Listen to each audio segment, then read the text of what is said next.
I don't think Shias have intentionally neglected the other Imam. I think it's more of a thing where it's more spoken about, right? This doesn't mean the other Imam are short of their virtue. No, Imam Al-Hassan alayhi salam was as brave, as courageous as Imam Al-Hussein alayhi salam. Don't see Imam Hassan as the peacemaking Imam and Imam Hussein as the war Imam. No, because again, the zuhur of Imam al Zaman is happening right now. It is happening as we speak.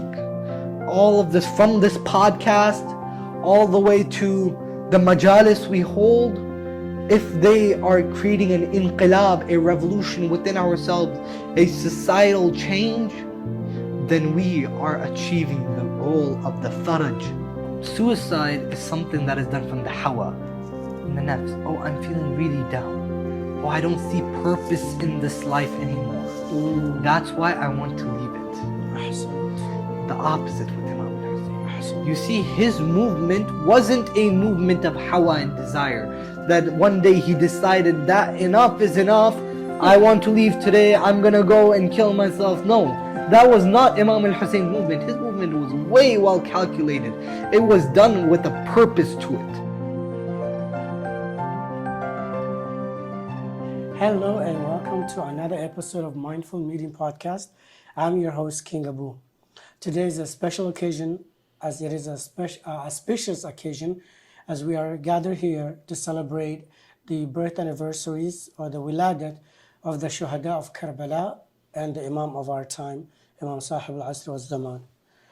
Now, normally, annually, we do these two episodes separately, one for the Shuhada of Karbala, one for the Imam of our time.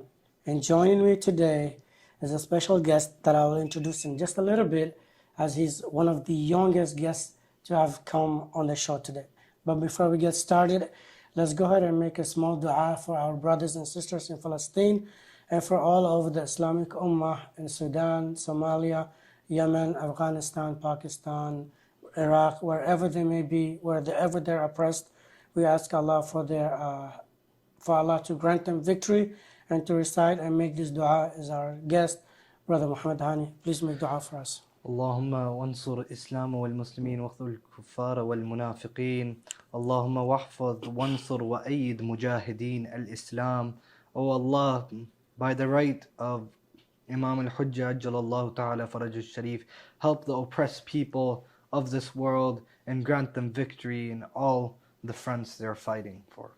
Allahumma ameen. Like I said, today we are here to celebrate the wiladat anniversaries of our Imams, Imam Hussein, Abu Fad Abbas, Ali Al-Akbar, Imam Sajjad, and also the Imam of our time, Imam Al Zaman, Ajjalallahu Ta'ala Farajahu Sharif.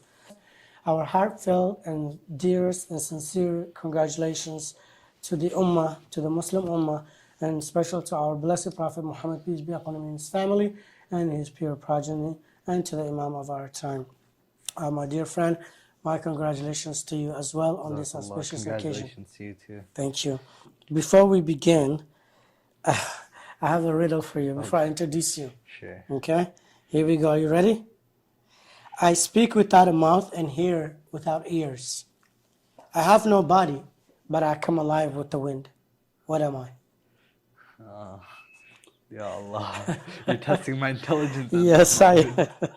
I speak without a mouth and I have no ears. Correct. I have no body, but I come alive with the wind. It's not a tangible object. It's not something tangible. Speak without. Ya Allah. Yeah, come on, you have to give me more hints than that. Okay, fine. What it speaks without having any mouth? Think of something that speaks, figuratively speaking, but doesn't have a mouth. Mimics everything you say. That's the biggest clue. Ya Allah. I give up. Okay, I'll give you one last clue. I don't want you to give up. Alright. Think of an empty room and something that bounces off, like a noise that bounces off the walls. Sound. Yeah. What is that sound called? Echo. There we go. Perfect. An echo. All right, thank you. I knew you got it. Sometimes we second guess ourselves, right? Yeah. All right. So today our special guest is Brother Muhammad Mirza. And this brother, mashallah, on top of describing himself as a slave, son of a slave, he's a dedicated student of the Islamic seminary. He has a diploma in Islamic theology, and he's currently enrolled in a bachelor's program where he's majoring in the interpretation of the Noble Quran and analytic jurisprudence. I don't even know what that means actually. I'm going to ask him what that means later, but that's what he's studying right now. In addition, he's a public speaker and a Quranic teacher on Sundays. And finally, he is the only author we have invited to the show. Yes, indeed. He's not even 20 and he's already author and published a book called Materialism, the Downfall of Society. Brother Muhammad Mirza. That is very impressive. Jazakallah. Thank you so Welcome much to for the show. having I'm me. honored to have you. I have to give a shout out to my supportive wife who did all of these decorations. I couldn't forget that. You guys can see that she's very talented and she's worked extremely hard to put all of this together to celebrate the heroes of Karbala and the Imam of our time. So I do want to take this time and opportunity to thank her from the bottom of my heart. And if you guys are interested or know of anyone who is interested in a balloon decoration, please give her a call. I will link her contact information in the description below and include it in the show notes as well. With that said, let's go ahead and get started. Brother Muhammad, I wanted to ask you, this book that you authored right here, this is the book, guys. Tell me about this book. What was the motivation? Why did you start writing this book? What inspired you to write this book? أعوذ بالله من الشيطان الرجيم. بسم الله الرحمن الرحيم. So actually this book was published on 15 Sha'ban. So Allah. an occasion like this Subhanallah. last year. Subhanallah.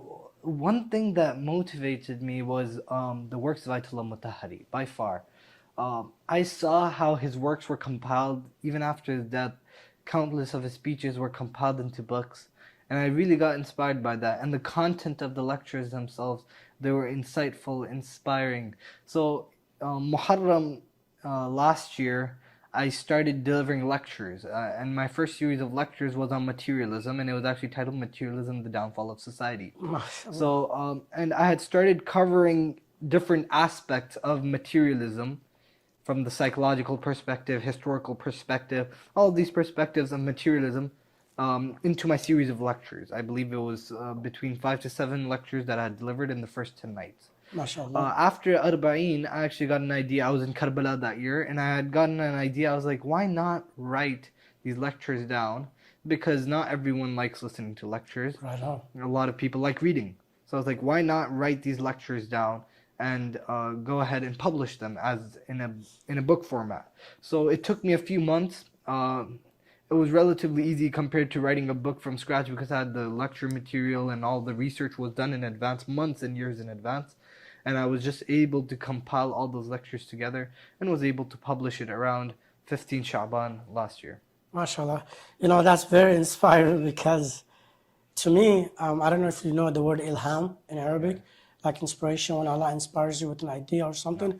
It sounded to me like that's what happened for you when you were in Karbala. You were inspired. It was really a blessing from For Allah. sure, absolutely. We know that the message of Karbala echoes time and time, generation after generation. It seems like the message and the legacy of Abu Abdullah Al-Hussein alayhi salam never subsides, never dies.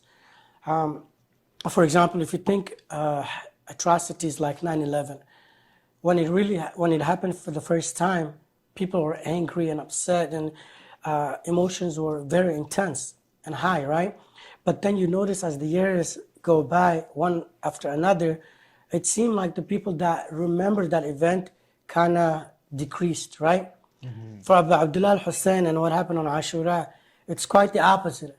Every year you hear of a country, oh, well, did you hear about country such and such? You know, there were a lot of lovers of Imam Hussein that came out on the streets and commemorated and did all of this for Imam Hussein. So my question is, why is this message unable to die? What is so special about the message of Abu Abdullah Al-Hussein that doesn't seem to fade away throughout history, no matter what happens? There is a very famous saying of the Ma'sumin, La yawma ka yawm ya Aba Abdullah. There's no day like your day, Ya Abu Abdullah. إن القتلة الحسين حرارة في قلوب المؤمنين. The Prophet said the killing of Hussein is a fire in the hearts of believers. The reason why this is different from all other tragedies, it takes the number one spot on tragedy, is because this was no ordinary person killed on this earth, right? It was not me killed on this earth. It was not anyone else killed on this earth, right? It was the wali of Allah subhanahu wa ta'ala who was killed in this manner. And the manner he was killed in, the way the mal'oon came and attacked him and his family, is undescribable and uncomparable to any other tragedy in history. And what makes it worse is that these same people saw the Prophet ﷺ not more than 50 years before. These people were the same people who shook the hand of Amir al-Mu'mineen in Ghadir and said Bakhin Bakhin ya ibn Abi Talib and praised him. This tragedy, more than the tragedy itself, was the betrayal of the Ummah. The betrayal of Islam. To a point where Imam Al-Hussein says, if I let Yazid continue ruling, wassalam to Islam. Islam is gone. Right? There's no possibility for Islam to continue onwards. So this was a necessity that people wake up at this time. It's a crucial time. That's why this tragedy was like none other. Because not only was it such a terrible betrayal, but the fact that this betrayal occurred and Imam's blood was spilled on Karbala woke up the Ummah. Woke up people. Woke up millions. The reason why we have an ounce of fiqh today in our deen is because of Imam Al-Hussein in Karbala. The sacrifice he did, he was able to revive whatever was left of Islam and revive the message of Rasulullah sallallahu alaihi wasallam. So that is why this takes precedence over any other tragedy. So let me give you a pushback, right? From a different lens, because people might say, well, wait a minute. Sure, it's a tragedy what happened to the grandson of the Holy Prophet. But if you're really just looking at the tragedy itself, right? A massacre, if you will. We see what's happening in Palestine. We have seen genocide take place time and time, like Rwanda. There's been many atrocities and crimes committed against humanity. What if somebody says to you then, is it possible that you Shias are exaggerating about this event in Karbala in the sense that surely that was a bad thing that happened to Hussein, the grandson of Rasulullah. But there were worse tragedies that happened. Maybe women were raped. There were no women raped in Karbala. There were no children slaughtered, right? So what makes Hussein's battle in Karbala different? Is it because of the person or the tragedy itself? Well, I would say firstly, it's both. Right? The tragedy itself is a manifestation of all tragedies happening around the world. Children being slaughtered, Ali Asghar is a perfect example. Qasim is a perfect example. The way, if you look at the Maqtal, Irba, the way Ali Akbar's death is described, it's really horrific, right? So the tragedy itself has merit, right? Like you're talking about women being harassed and raped. The women of Karbala were dragged through cities in a time where women were honorable beings. They weren't put in that position where they were supposed to even walk on the streets. Forget about being dragged in the streets without, not saying that they were uncovered, but without their full covering, right? Forget about a position where they had to go and defend themselves against millions of people, against thousands of people, right? So the tragedy itself has a lot of sorrow to it, right? Staying hungry for 3 days, no water. Now, the person who this tragedy happened to makes it afdal to any other tragedy, makes it above any other tragedy. The family that this happened to was no ordinary family, right? This was a family that was manifesting Allah's most perfect qualities on this earth. Allah, if He had to manifest Himself in someone, it would be someone like Hussein, and someone like the Prophet sallallahu alaihi wasallam. لَقَدْ كَانَ فِيكُمْ رَسُولُ اللَّهِ أُسْوَةٌ الْحَسَنَةٌ. He's the best of examples, Rasulullah. And as we know by the hadith, أولنا Muhammad, أوسطنا Muhammad, آخرنا Muhammad, كلنا Muhammad. All of them were like Prophet Muhammad. Imagine this tragedy happened to نعوذ بالله, Prophet Muhammad. The outrage from the Muslims would be there, right? Similarly, we as Shias believe that Imam Al-Hussein was not at the level of the Prophet, but second to the level of the Prophet. Someone at his stature, someone at his level, Khalifatullah, this is being done to them. And we would of course be outraged. La yawmuka yawmi Abu Abdullah. Imam Sadiq alayhi salam said that there is no day like Abu Abdullah. There is no tragedy like Abu Abdullah. Even the other ai we cannot compare their tragedy to the tragedy of Imam Al-Hussein alayhi salam. Because this tragedy was not just the intensity of it in torture, but also the person who was being martyred. Now we are here to celebrate the wiladat of our Imams, right? And it's an auspicious occasion and a happy occasion. One of the heroes of Karbala that's often not neglected, but we have little information on, outside of he just spent his entire life crying and weeping, lamenting and mourning his father. It's Imam Sajjad alayhi salam. I want to know, what can you tell us about his life besides that he just cried for his father? I want to know the happy times Imam Sajjad lived in this life. Imam Sujjad alayhi salam, this is one of the biggest misconceptions around his life. He was just sitting there crying all day. Right? No, this is not who Imam Sujjad alayhi salam was. Imam Sujjad alayhi salam was one of the biggest revolutionaries we actually have in the history of Islam. If we look at the life of Imam Sujjad, one of his greatest accomplishments, and by far Islam wouldn't be the way it is without them. Because who was the son of Imam Sujjad? Imam Muhammad Baqir, Imam Ja'far al-Sadiq alayhi salam. These two people founded fiqh al-Ja'fariyya. They founded the madhab of Ahlul Bayt. They made the madhab of Ahlul Bayt an academic madhab. They made it a scholarly madhab, right? But the only way they were able to do it was because of Imam Sajjad alayhi salam. And the reason for it is because Imam Sajjad during his lifetime bought thousands of slaves. Again, after the Prophet ﷺ, slavery was revived by Banu Umayyah. During the lifetime of Banu Umayyah, Imam Sajjad bought thousands of slaves. History narrates this. He would teach them for a year and free them.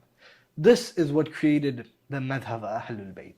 Imam al-Baqir, Imam Ja'far al-Sadiq alayhi salam, the reason why they have so many companions, the reason why they have so many students, thousands upon thousands of students. The reason why Imam Sadiq was able to establish a university, the reason why we have a Hawza Ilmiya today was because the knowledge Imam Sajjad alayhi salam was giving to these slaves. He took the most vulnerable people of the community and gave them the best of knowledge and made them the wealthiest people through that knowledge.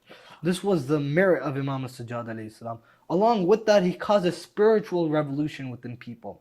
Some people say Imam Sujjad was silent. No, go open Sayf al-Sajjadiyya. Look at the lines where he talks about the oppressors in his du'as. Look at the lines where he talks about... Because Imam Sujjad was put in a position where he only had 5 companions to himself. 5 trustworthy companions. He had no one else. So he spread his message to the du'as that he read. The du'as, Sayf al-Sajjadiyya, one of the most valuable resources we have today. Go open Sayf al-Sajjadiyya. You'll see dua upon dua teaching us the best of the lessons. You go to the Hawza Ilmi, you want to study akhlaq? Number 1 book, Sayf al-Sajjadiyya. You want to study spirituality? Sayf al-Sajjadiyya has all what you need. One of the best books of Imam Sajjad alayhi salam. And the third thing about the life of Imam Sajjad alayhi salam are the sermons he delivered in the court of Ibn Ziyad and Yazid. No one as eloquent as Imam Sajjad alayhi salam was in those courts. He explained the purpose of Ahlul Bayt. Someone came to Imam Sajjad alayhi salam and was like, who are you? And started making fun of them in the streets of Syria, right? And Imam Sajjad told this person, do you read the Quran? He's like, yeah, I memorized the Quran. I read the Quran 1,000 times. Relax. Do you know the tafsir of this verse? He started reading a certain verse of the Quran. And then he's like, of course I've read this verse. Do you know who the Ahlul Bayt are in this verse? He's like, no. Yazid, of course, he's from the family of the Prophet. He's like, no, we are that Ahlul Bayt. The man started to cry. He caused this revolution within the hearts of the people. Banu Umayyah collapsed because Imam Sajjad introduced Ahlul Bayt in the court of Banu Umayyah. In the court of Yazid, no one was daring enough to talk about Imam Ali.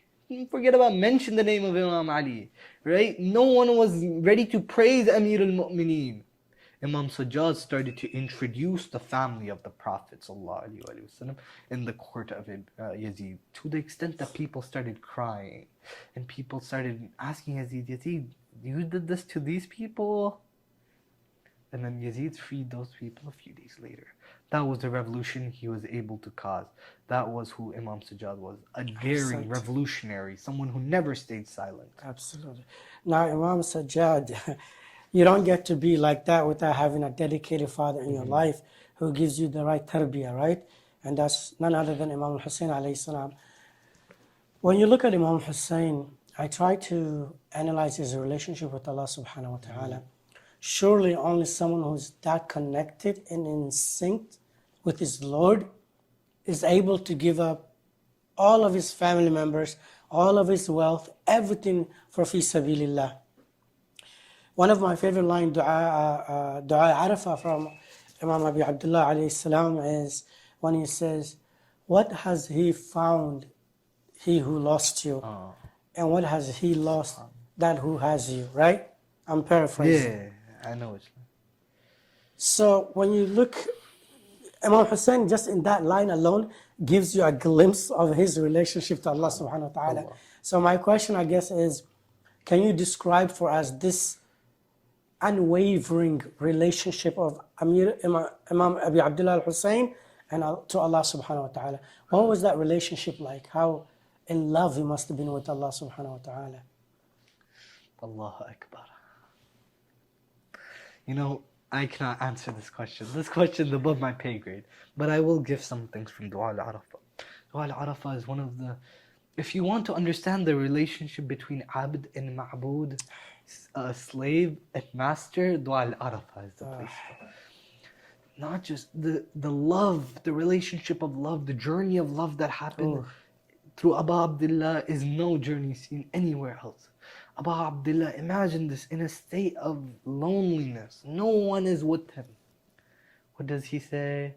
Ya sahibi inda wahdati. Oh, my companion in my loneliness. This is a message for all of us. If we ever are in the position of vulnerability, learn from Imam Al-Hussein. If we're ever in the position where we feel like we don't have anyone with us, Ya sahibi inda wahdati. Oh, my companion in my loneliness. Speaking to Allah subhanahu wa ta'ala. Allah is his companion. And that is really a big fadail. Not many people can claim to have Allah as their companion. Allah as someone who follows them.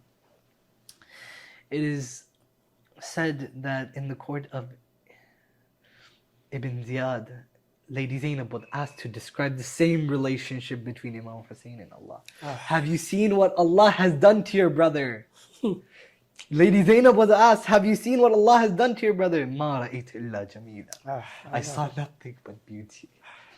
Lady Zainab here is trying to describe the relationship between Abd and Ma'bud, servant and the master. When the servant lets go of everything for the master, Lady Zainab saw nothing but beauty. Allahu Akbar. He let go of family, he let go of friends. That connection between Imam Al-Hussein and Allah subhanahu wa ta'ala was solidified at that moment where he let go of everything. Right? And we see this with the fadail of the ziyarah of Abu Abdullah. Fadail upon fadail. I wish I brought the book with me. Kamilu Ziyarat. Go into Kamilu Ziyarat. One of the narrations says, the visitation of Imam Al-Hussein on a Thursday night, Kama zar Allah ala al-arshihi, is like the visitation of Allah subhanahu wa ta'ala upon his throne. That is how valuable it is. Of course it's not the same, but according to that same hadith, Allah visits Imam Al-Hussein on a Thursday night. Allah gives his salams to Imam Al-Hussein on a Thursday night. That is the relationship between Abd and Ma'bud, where they get so close. It's only a relationship that experience can define. When you look at the last 4 verses of Surah Al-Fajr, to me, when I think about that, Imam Hussein is the epitome of that verse. You know, you were talking about how Allah subhanahu wa ta'ala visits Imam Al-Hussein or sends his salam to Imam Al-Hussein on Thursday night, Laylatul Jum'ah. And in these ayat from the Noble Quran, Allah is actually saying, Ya ayyatuhan nafsul mutma'inna.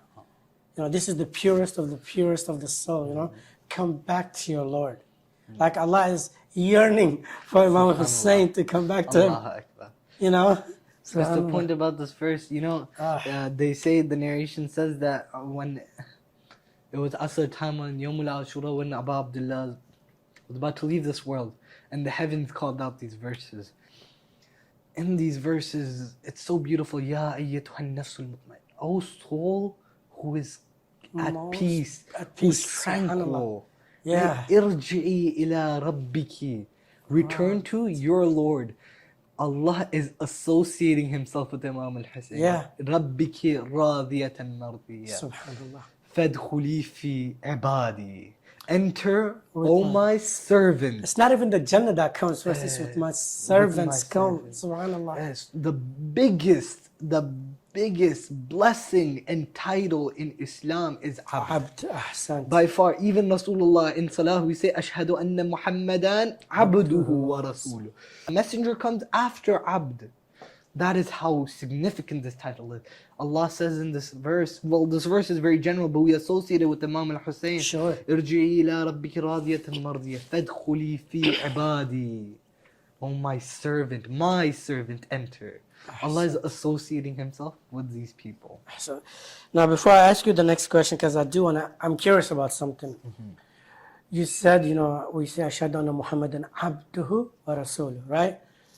This is the highest title as a Muslim you can achieve. When I introduced you, you described or you referred to yourself as a slave or a servant, son of a servant. I have two questions for you. One, why do you see yourself that way?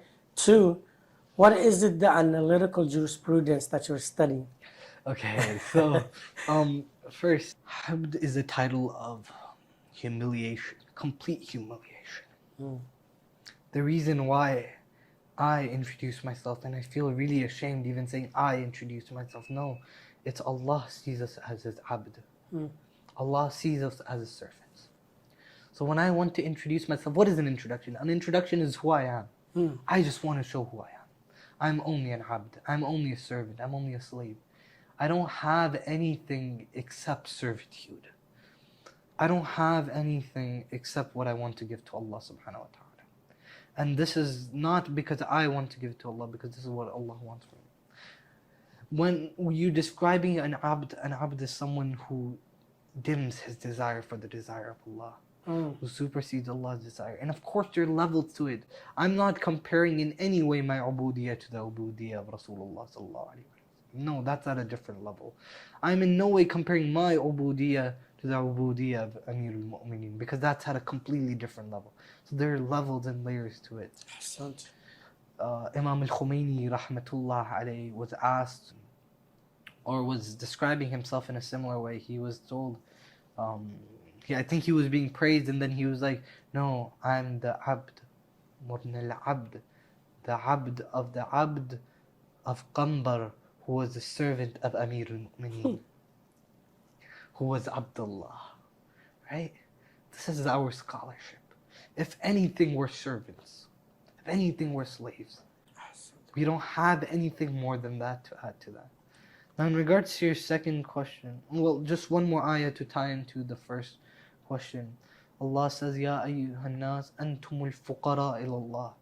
Oh mankind, you are poor. You're needy of Allah. You have nothing but Allah. The second question was analytical jurisprudence. Analytical jurisprudence in the Arabic, it's known as fiqh al-istidlali. Fiqh al-istidlali is basically not ordinary fiqh where you study the fiqh. All Hafz students have to study a form of fiqh al-istidlali. Whether they use the book of fiqh al-istidlali by Sheikh Baqir al-Irawani like I'm studying, or Sharh al-Lum'a al-Dimashqiyya. Fiqh al-istidlali is basically a brief view into how our maraji arrive to a ruling. So there is the ruling there, that's fiqh. and the istidlal of it. How do the maraja arrive to this ruling? What hadith they use? What ayah of the Quran? What principles of the usul do they use? And it sort of gives you a bit of a picture.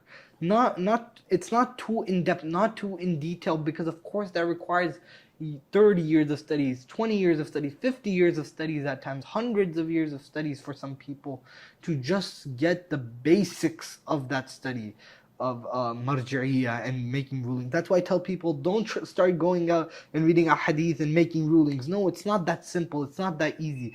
It requires hours and hours of effort to put into it. The particular book I'm studying is by Ayatollah Baqir al-Irawani. It's a very nice, easy book, and it gives you a lot of depth and understanding into the process of maraja go to arrive to a ruling. I've always been curious about that, and something that's very fascinating because to issue a fatwa that makes something forbidden that Allah never actually said was, or Ma'asumi never said was, and for you to say that it is haram or you make something wajib, or that's it is a big huge responsibility. Not something that I'm very, very much so not interested in, for sure. I would never want that kind of responsibility, but I've always been fascinated and curious by that process. Even if you open the Risala Amaliyah or Maraja, say ihtiyat, do this, ihtiyat, sure, do exactly. that, be precautious in this manner, right? And at the end they write, Wallahu a'lam, Allah only knows, Of course. So they put their best efforts, inshallah, Allah will take care of the rest. Now when we speak about the servants of Allah subhanahu wa ta'ala, outside of Rasulullah, obviously, outside of Amir al-Mu'mineen, even Lady Fatima al-Zahra, usually no one comes to mind outside of Imam Al-Hussein alayhi salam. He's the epitome of being a servant of Allah subhanahu wa ta'ala.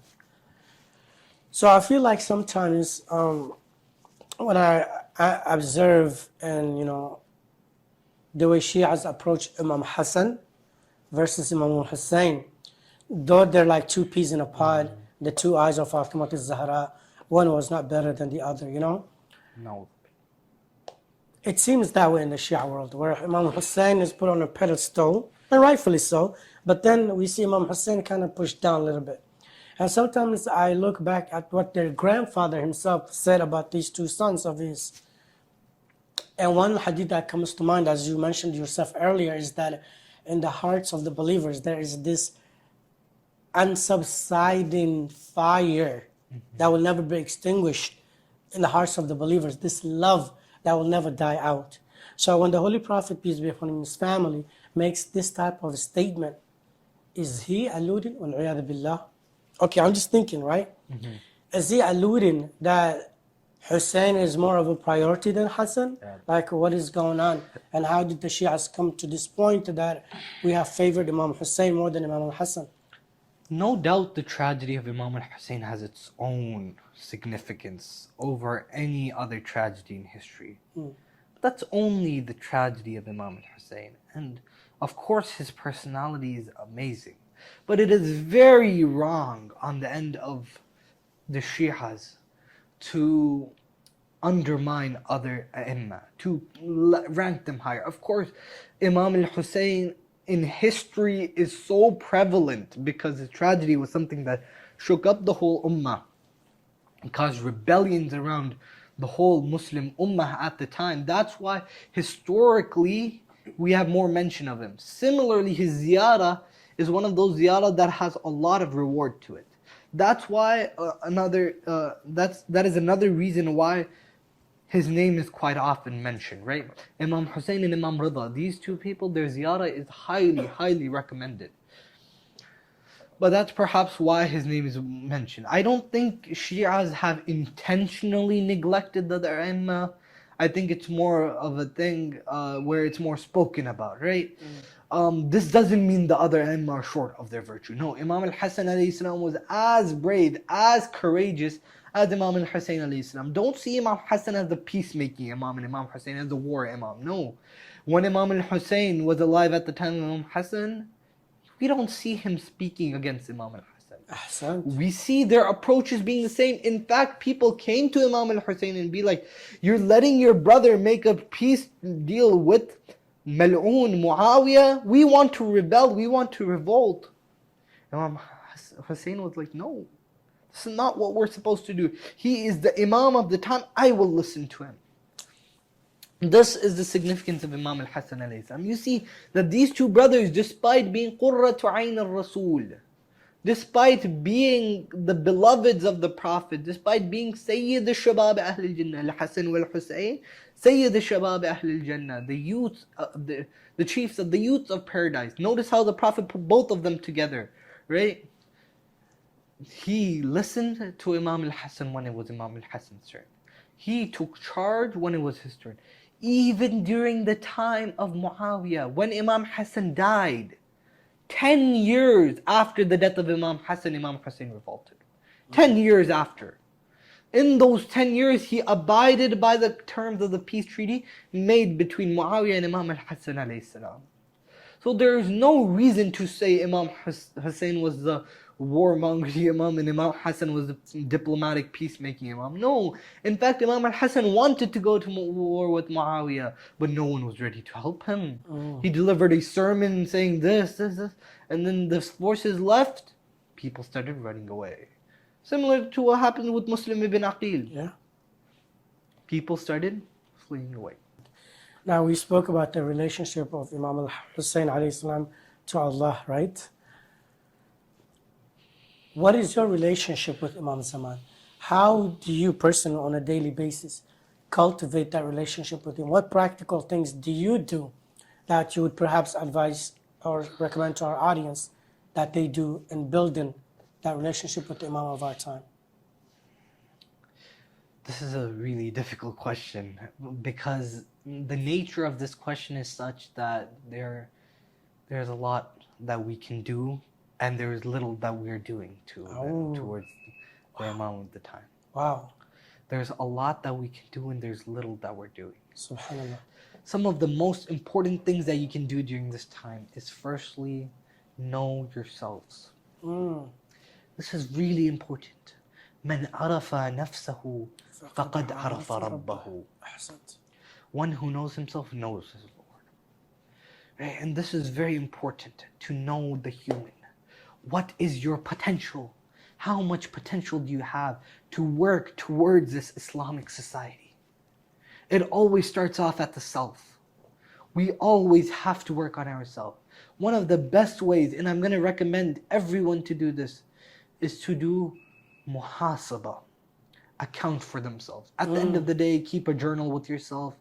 Write down what I have done during this day, what I can improve during the next day. Set goals for the next day. Work to make yourself a better person. First internally, then externally. Work on your material goals too. But for whose sake? For the sake of Allah. For the sake of Sahib Zaman. I'm becoming a doctor. Why? Because everything I want to do is for the sake of Sahib Zaman. I want his zuhud to happen. That's why I'm becoming a doctor.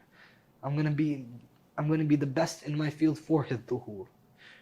Another thing, know your responsibility. It is very important in a time where people don't know their responsibility, in a time of fitna, in a time of corruption.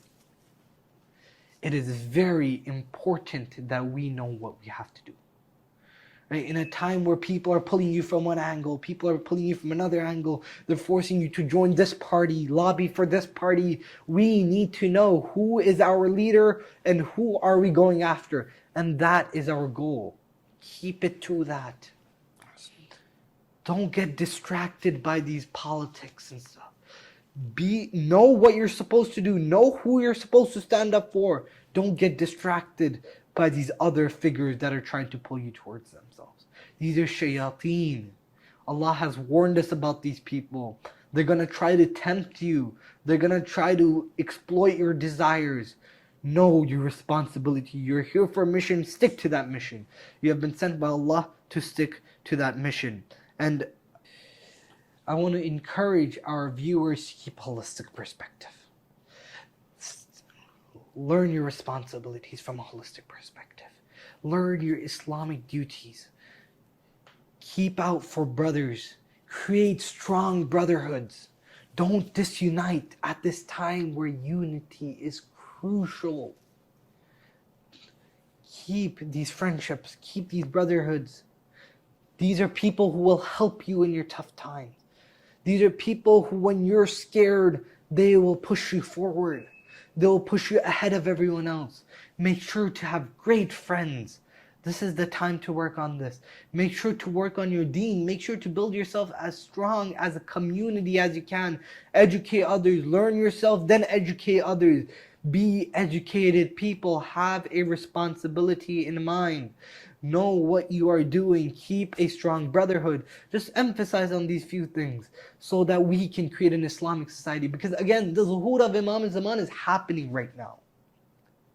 It is happening as we speak.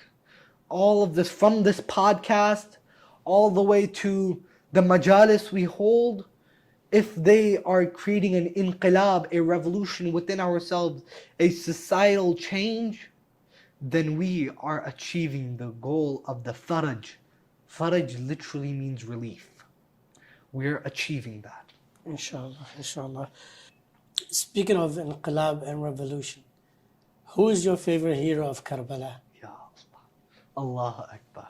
The most difficult question that has been asked on this day. There is no hero that is more relevant, I feel, to us living here in the West than Hur bin Yazid al-Rihai. Oh, that's the first one. I've never heard anyone say that before. Yeah, Hur was a person whom we all can relate to, because he wasn't 100%. someone who was godly, majestic being who Right. came down onto earth and liberated the people. No, he was the one who stopped Imam Al-Hussein from getting water. He wasn't a person who had such a good history. He's not known to be such a good Pious, person in yeah. history, right? He's Yeah. the one who stopped the Imam of the time.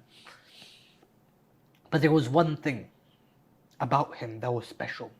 His adab, his akhlaq. Imam Al-Hussein said, may your mother mourn over you, Hur. He was like, if your mother was anyone but Fatima, I would have said the same thing.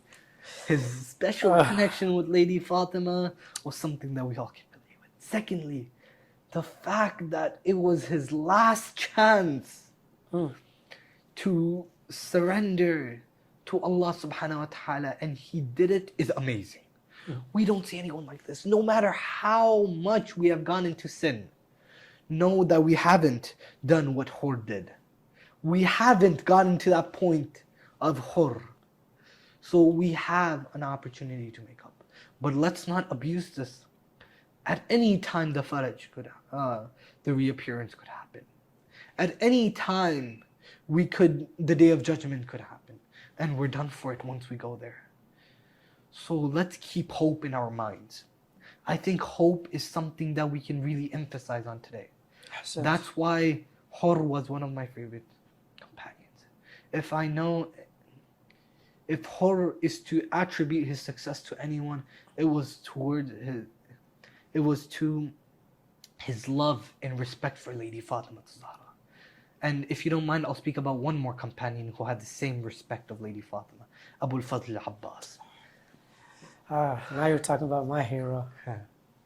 Every time I mention him, Oof, goosebumps come up. for sure. This person, such a generous person.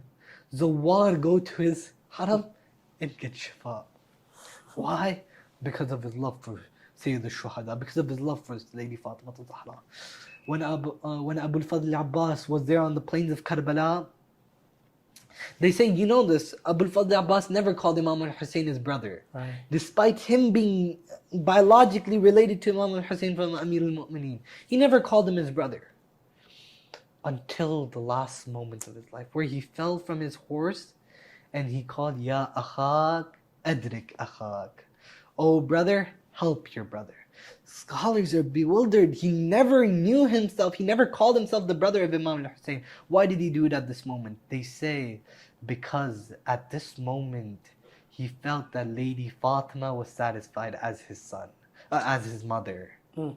He took him as his son at this moment. So he never really considered himself the brother of Imam Al-Hussein until Lady Fatima accepted him. And that is one thing that gives him such a big success. Where people go to his door, he's open. He's generous. He gives you his tawassul is accepted in front of Allah.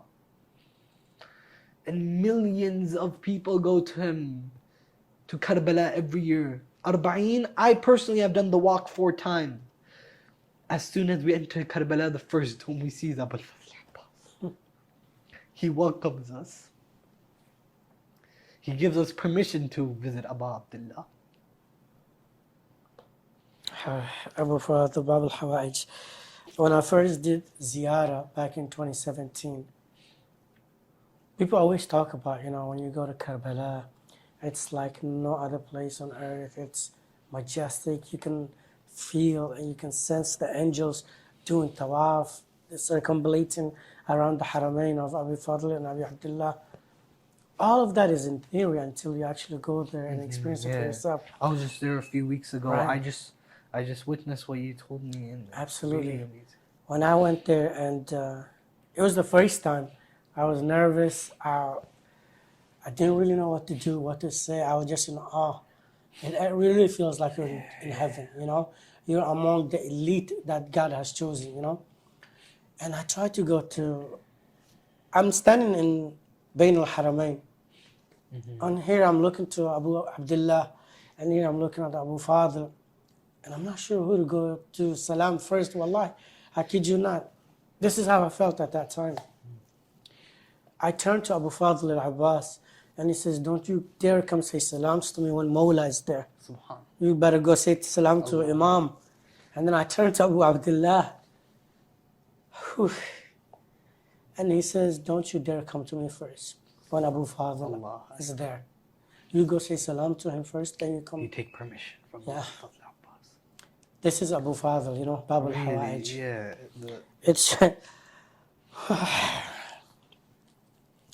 It's really indescribable.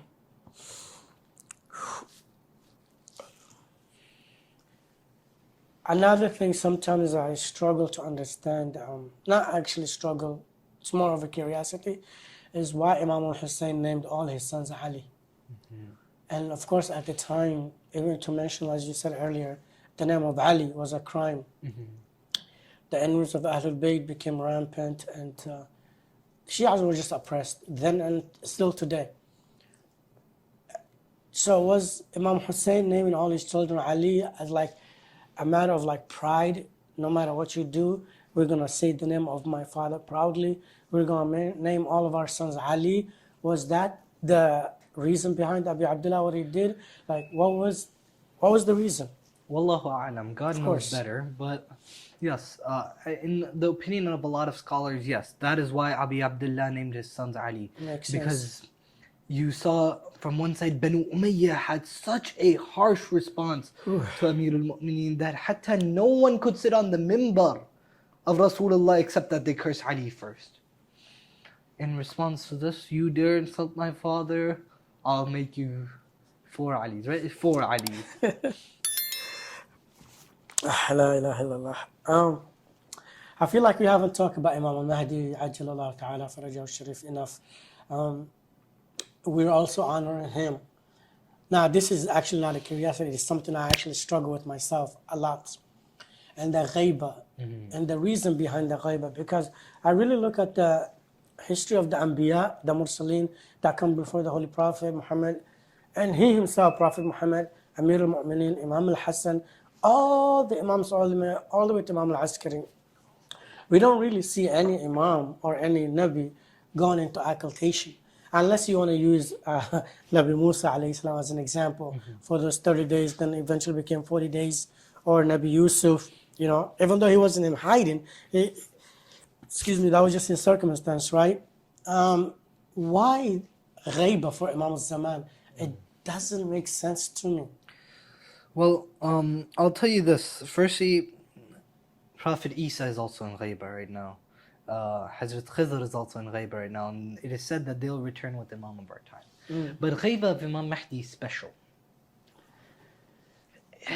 Really, it depends, person to person, how this Ghaiba affects one.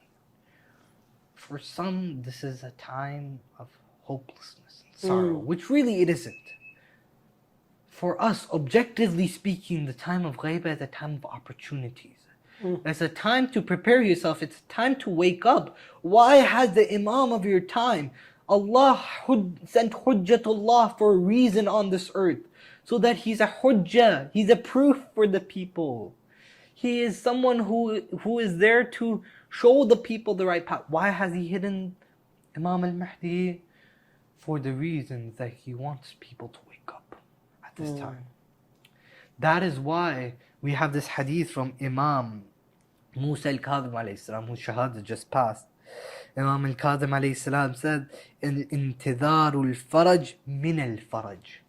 The awakening of the relief is from the relief of the awakening is from the waiting itself. You waiting for Imam al-Hujjah itself shows your readiness, shows that you are part of that relief. So the dhuhur is happening right now. A lot of people have this misconception that the dhuhur is going to happen in the future. No, the Imam will appear in the future. The dhuhur is happening right now. The relief is coming as we speak. The intizar itself of Imam al-Hujjah is the relief that we're waiting for. So the possibility of hopelessness is out of the question. We are at the time of dhuhur. We should be the most proud individual. All the Anbiya, all the Mursaleen, all of them waited for Prophet Muhammad. All of them had the wish to see Prophet Muhammad. Prophet Muhammad had the wish of Imam Al-Mahdi. فَانْتَظِرُوا إِنِّي مَعَكُمْ مِنَ الْمُنْتَظِرِينَ. So wait, indeed I am waiting with you. This intizar is something holy. It's something that we can use in our lives to give us direction. That is why the hadith says one who waits Imam Al-Mahdi is like the one who was with the Prophet in his camp. Was like the one who was with Imam Al-Hussein. This intidhar is a means for people to become ready, really ready. And that is what we need to work on with ourselves. We need to become at that level of readiness that the Imam is expecting to do this revolution. People like Imam Al-Kadhim, people like Imam Hassan Askari, they were so suppressed. They weren't able to guide the Ummah. They were guiding the Ummah, but they weren't able to. Similarly, Allah subhanahu wa ta'ala knew that Imam Mahdi, if he did the dhuhur right away, then there would be no chance of the Ummah benefiting from him. He would be killed right away. So from his wisdom, he hid the Imam from the people.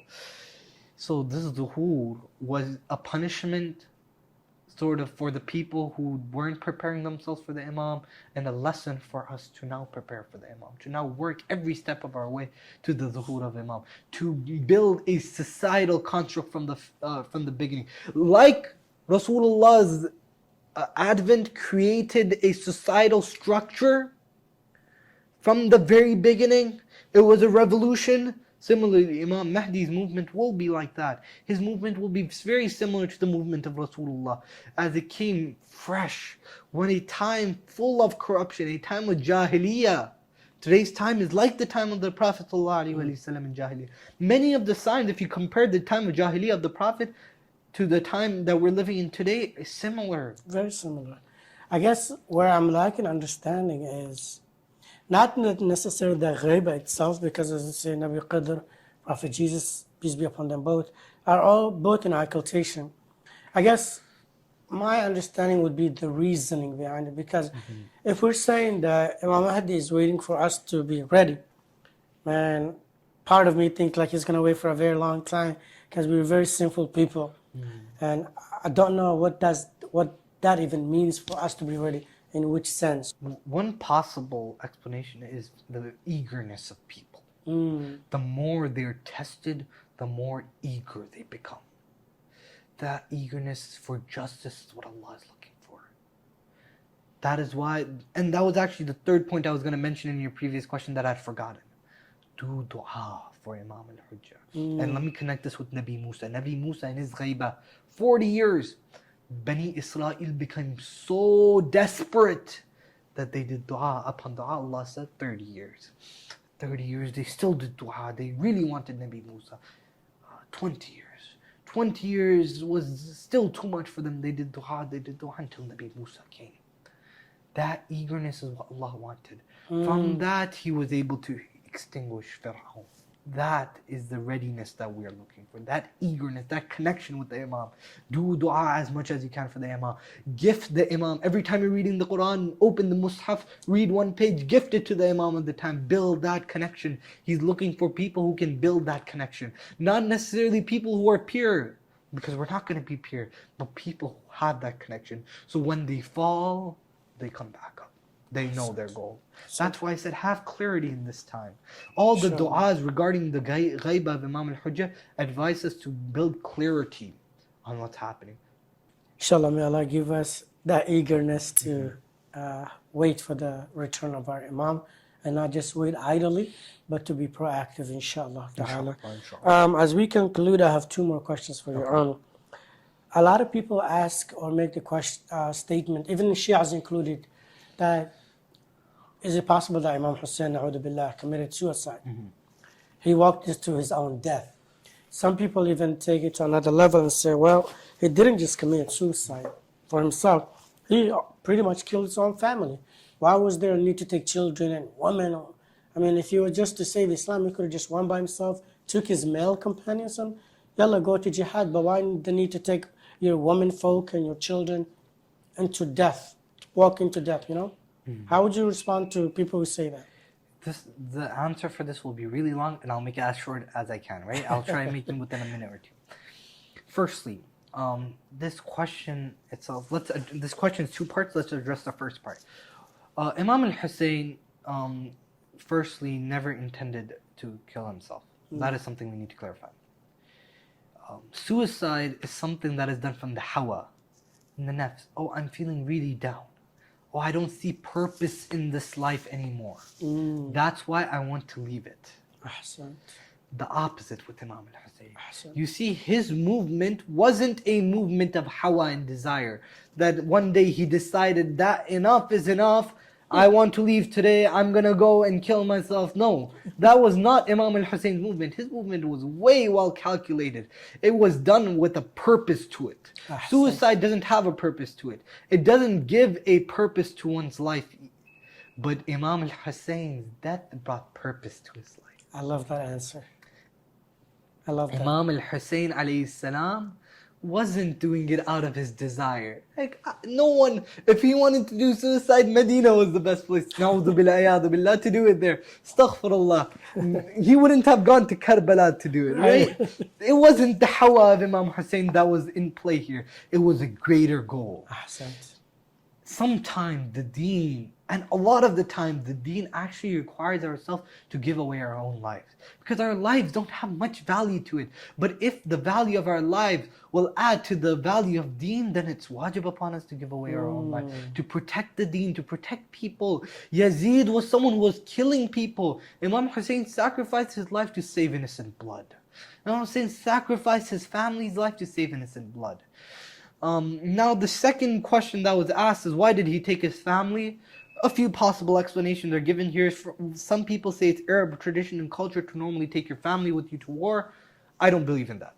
The most strong answer that I believe that Imam Al-Hussein took his family for this reason was because it was the hikmah of Allah subhanahu wa ta'ala. Allah knew that Imam Hussein would have died in Karbala. He knew that he would have died in Karbala. Now that he's dying in Karbala, he didn't want the tragedy to be forgotten. No. Lady Zainab was a crucial part of the tragedy. If she wasn't there to witness what happened in Karbala, no one, and I mean no one on earth could have believed what happened in Karbala. Today, genocides happen. Why is it so powerful? Because it's being broadcasted online. Because we all can see it. But there have been genocides that have taken place in the past that were not broadcasted, that they have no historical account of. Why? Because the oppressors did such a good job in covering everything. So Lady Zainab was an essential and crucial component to Karbala. The reason why Imam Sajjad fell sick was an essential and crucial component to Karbala. The family part was necessary to show the world, this is Yazid. He wouldn't even let a 6-month-old go. And finally, we spoke about doing ziyarah earlier. Some people, some Shiites say that to do ziyarah of Imam Al-Hussein, that sometimes is worthier or more gives you more thawab in the eyes of Allah than doing Hajj. That for me, even as a follower of Ahlul Bayt, it's very problematic for me to believe in something that could be higher than doing Hajj. In my mind, this doesn't sit well.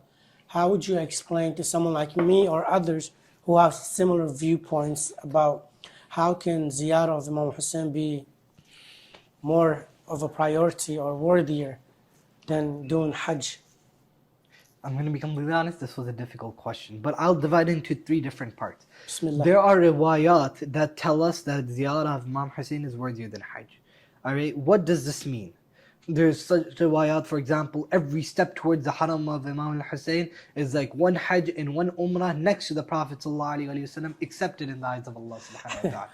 These ayat are really difficult to understand, but we have to understand that these, when the A'immah are talking about these riwayat, firstly, they're not talking about Hajj wajib.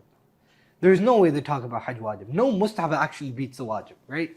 Hajj wajib, it's on its own. That itself has so much reward to it, it's greater than ziyarah. Secondly, these riwayat, there's a whole science in studying Islam called naqdul hadith.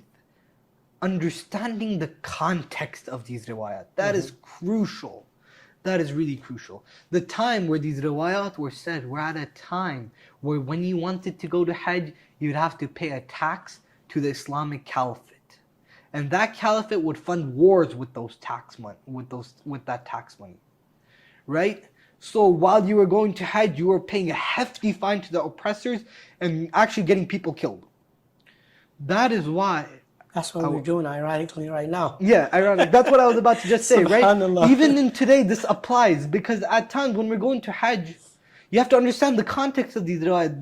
Imam Sadiq, these different A'immah who said these riwayat, they said it at a time where going to Hajj would cost lives for people. While going to ziyarah was a lot easier. Right? You wouldn't need to support an oppressor to go to ziyarah. You would just go travel to Iraq. But there were times where you had to give away arms and legs for ziyarah. But at least you were not supporting the oppressors. That is number one. That is the second point we have to note, right? Naqdul hadith. It's important to understand the context and the actual meaning of a hadith. And the third point is Hajj without the ma'rifah of the Imam is worse than ziyarah, which has the Imam in it. It is important to understand that your Hajj, the only way it's actually going to be fully accepted is if the Imam of the time is part of that Hajj. People were going to Hajj while Imam Hussein was going to Karbala. Imam of the time is an essential component to Hajj. You have to go visit Medina. You have to go visit Jannatul Baqi, the place where the Prophet is buried. Why? They're A'immah. They're important. They're one of the essentials of Islam. That is why if someone goes to Hajj without the ma'rifah of the Imam of the time, or without even visiting the Prophet as some people do, without visiting Jannatul Baqi as some people do, without having that, without remembering the Imam of the time and his faraj at the Kaaba, without knowing where the Imam of the time is, like knowing in the sense that they have a perception of the Imam of the time, that Hajj is worse than those who go to ziyarah, but at least they know, they have ma'rifah of the Imam of the time. They're aware of who their Imam is. Because Hajj, one of the essential components is Imam of the time. Your Hajj is not accepted if you don't, your Hajj is not complete, not accepted. It doesn't mean it's not accepted. It's not complete unless it has the component of the Imam of the time. That's why the same thing goes for ziyarah to even of Imam Al-Hussein. Man zara Al-Hussein arifan bihaqqihi. In the riwayat it says whoever visits Hussein knowing him, knowing his right. That is important. Your ziyarah, you're just doing tawaf around the Kaaba 7 times. You're just going and touching a dari. You're not actually feeling that connection. And that connection to Allah is the Imam at the time is necessary for that connection to Allah. Because they are waliullah, they're khalifatullah. They're that link. They're that link between this material world and the world of spirituality. That is why it is essential that if you're going to Hajj, if you want your Hajj to be have more thawab than the ziyarah of some people, to have the ma'rifah of the Imam al. But all of these definitions of ziyarah being more rewarding than Hajj is in the case, is relative to the case where the Imam of the time is important in that ziyarah, and supporting the Muslim Ummah is important in that ziyarah. And I think we can take a message today, because even if you go to Saudi Arabia today, there's a tax you have to pay to the war in Yemen, and that is very unfortunate in part of the Saudi government. And we must push to get that eradicated. We must push to get the Haramain freed from the hands of the oppressors, inshallah. Inshallah. I can tell you one thing. As we conclude here, I've talked to numerous people, including ulama, scholars, with this very question, and subhanAllah, for whatever reason, up till today, right this second, no one has actually given me an answer that is, at least for the time being, satisfactory, like you have, especially as it relates to ziyarah and Hajj. Because for me, nothing tops Hajj, and the explanation that you provided. It's provided some sort of yaqeen, at least for right now, I still have to, reflect more on it, but thank you so much for that. As we conclude, do you have any final words of wisdom that you want to leave us with? There's a very special dua that I want to conclude with. Allahumma arifni nafsak. Oh Allah, let me recognize you. فَإِنَّكَ إِن لَمْ تَعْرِفْنِي نَفْسَكَ. If you don't let me recognize you, لَمْ أَعْرِفْ نَبِيَّكَ. I won't recognize your prophet. Allahumma arifni rasulak. Oh Allah, let me recognize your messenger. فَإِنَّكَ إِن لَمْ تُعَرِّفْنِي رَسُولَكَ لَمْ أَعْرِفْ حُجَّتَكَ. If you don't let me recognize your messenger, I won't recognize your proof. Allahumma arifni hujjatak. Oh Allah, make me recognize your hujjah, Imam of the time. فَإِنَّكَ إِن لَمْ تُعَرِّفْنِي حُجَّتَكَ. If I don't recognize the Imam of the time, ضَلَلْتُ عَنْ دِينِي. I'll lose my way of religion. In this time where religion is at loss, it's frankly being diminished from our lives, it is important to keep in touch. It is important to have that strong connection of recognition, and through that cause change in our lives. Don't just sit there idly. This is a time where we're supposed to be happy. This is a time where we're supposed to work towards a greater cause. Excellent. Thank you so much. And that concludes our episode for our topic for today. But I do have one last question for you to end the episode, and that is, what is your message to humanity? My message to humanity is the same message Imam Al-Hussein gave. Oh. And I think this is a very good conclusion to the episode about Imam Al-Hussein and Imam Al-Mahdi. مثلي لا يبايع مثله. When Imam Al-Hussein was called into the court of Marwan bin Hakam, and he was asked to pledge allegiance to Yazid, he says, أنا أهل بيت النبوة. I'm the family of the Prophet. وَمَعْدِنُ الرِّسَالَةِ. And the visitation and the household of the message. وَمُخْتَلَفُ الْمَلَائِكَةِ. And the visitation of the angels. بِلَا فَتْحَ اللَّهِ. He showed pride in who he is. I am this person. وَيَزِيدْ رِجَالٌ فَاسِقٌ شَارِبٌ خَمْرٌ قَاتِلُ النَّفْسِ الْمُحْتَرَمَةِ. He's someone who drinks. He's someone who kills innocent people. مِثْلِي لَا يُبَايِعُ مِثْلَهُ. Someone like me cannot pay allegiance to someone like Yazid. Keep in mind, you as a human being, we as a humanity have pride in our human identity, who we are as humans. Imam Hussein taught us that, especially to the Muslims. We are proud to be Muslims. And someone who doesn't carry the characteristics of a human identity, we don't associate with them. We don't pledge allegiance to them. So someone, If the media is trying to enslave you, we are free. We don't get enslaved by the media. If politicians are trying to buy us out, we don't get enslaved by politicians. We're not their servants. We are free individuals. We are godly people. We're people of Allah. Associate humanity with Allah, because Allah is the greatest source of humanity. Ahsan. Very powerful. Thank you so much. All right, there you have it, folks. That concludes our episode for today. Join us next time as we bring a familiar guest back to the show. Until then, this is your host, King Abu, saying so long, and remember to treat each other with kindness. Goodbye.